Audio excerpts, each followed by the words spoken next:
नमस्कार मंडळी, अदिती रेसिपीज या चॅनलमध्ये आपल्या सर्वांचे खूप खूप स्वागत आहे। आज मी तुमच्यासाठी अगदी झटपट आणि मस्त असा रव्याचा उत्तप्पा बनवणार आहे। सकाळच्या नाश्त्यासाठी हा एकदम परफेक्ट पर्याय आहे। चला तर मग रेसिपीला सुरुवात करूया।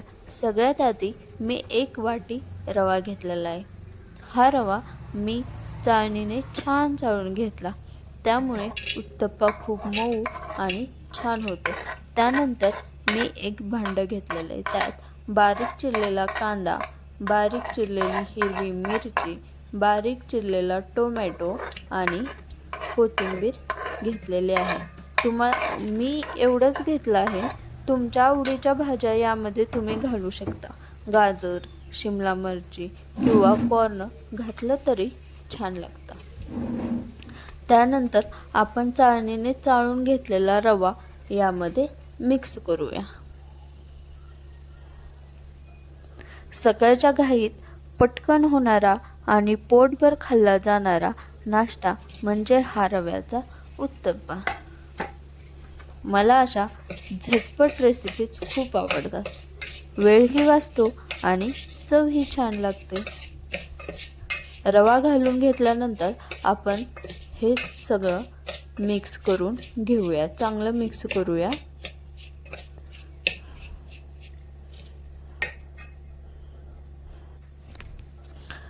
हे मिक्स करून घेतल्यानंतर आपण त्यात थोडेसे जिरे घालूया। जिरे घातल्यानंतर रवा उत्तप्पा खाताना त्याचा स्वाद एवढा छान येतो ना। नंतर आपण थोडंसं पाणी घेऊन त्याला मिक्स करूया। पाणी एकदम जास्त नाही घ्यायचं, लागेल तसं हळूहळू मिक्स करत घ्यायचं आणि त्याचं छानसं बॅटर तयार करून घेऊया। बॅटर ना खूप पातळ करायचं नाही आहे, खूप घट्ट करायचं नाही आहे, मध्यम ठेवायचं। म्हणजे जास्त घट्ट झालं तर ते तव्यावर आपल्याला पसरता येत नाही।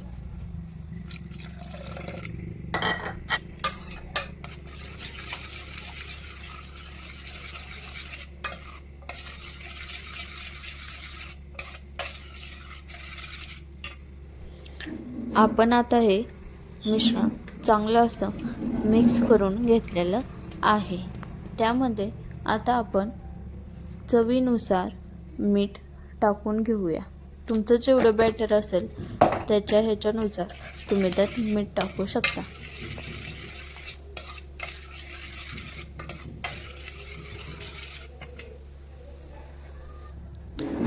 मीठ घालून झाल्यानंतर त्यात जरा आंबटपणा येण्यासाठी आपण एक लिंबू घेऊया आणि ते लिंबू त्यामध्ये पिळून घेऊया।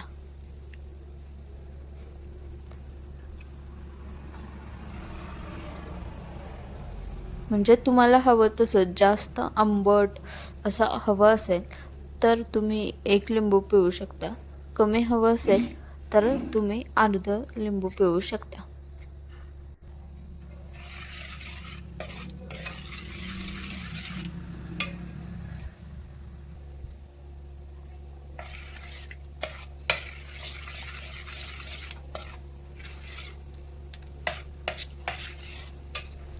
हे सर्व साहित्य टाकल्यानंतर आपण आता त्यात थोडासा गरम मसाला घालून घेऊया। म्हणजे तो चवीनुसार आहे, तुम्हाला घालायचा असेल तर तुम्ही तो घालू शकता। हे मिश्रण आता 10 ते 15 मिनिटं रेस्टसाठी ठेवूया आणि आपण उत्तप्पा तयार करायला घेऊया। सर्वात आधी तवा तापलाय का हे चेक करूया। आपण गरम होऊ द्यायचा, त्यानंतर त्याला तेल लावून घेऊया। तेल लावलं की म्हणजे तो खाली चिकटत नाही। तेल किंवा तूप ही तुम्ही लावू शकता। आता आपण बॅटर त्यावरती घालून घेऊया।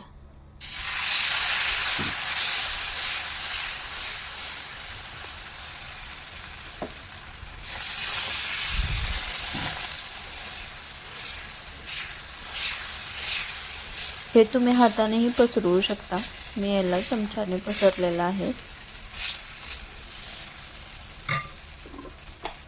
त्यानंतर हा पसरवून झाल्यानंतर त्यानंतर तुम्ही ह्याला अजून एकदा तेल लावून घ्यायचं आणि यावरती झाकण ठेवून द्यायचं, म्हणजे तो छानपैकी आतमध्ये शिजला जातो वरच्या बाजूने.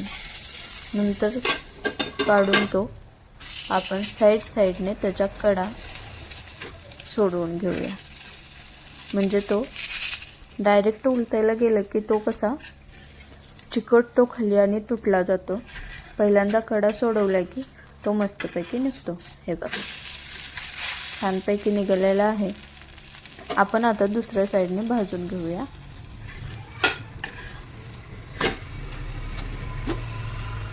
छान असा भाजलेला आहे.